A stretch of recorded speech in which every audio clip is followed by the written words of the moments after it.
Good evening, everyone. Thanks for your question, Johnny. Let me start first by reinforcing my conviction that this is definitely the Asian century.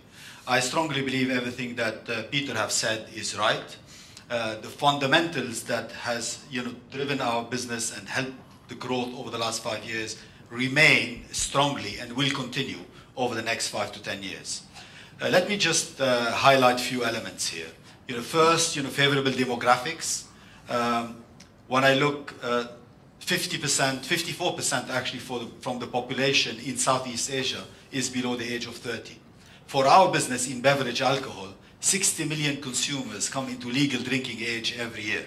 So this is almost one of the big European countries. At the same time, so that's the first element.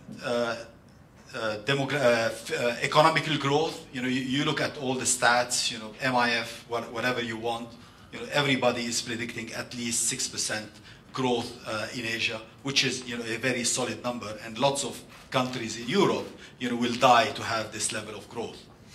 The third element has to do with emerging middle class. In the world, 1.3 billion people will come into emerging middle class over the next 7 years. 850 million of them will come from Asia Pacific.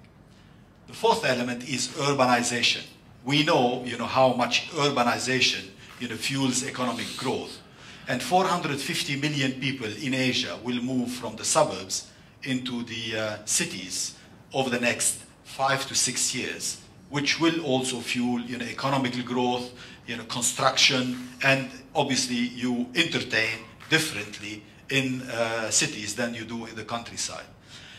The other elements that is also critical, beside luxury and how much Asians have love for real international brands with heritage, craftsmanship, provenance, and history, it has to do with mobile connections.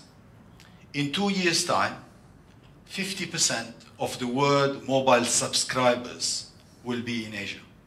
And this gives you an idea about their access to information and access to education too. So I am a big believer that this Asian century is there strongly and will continue.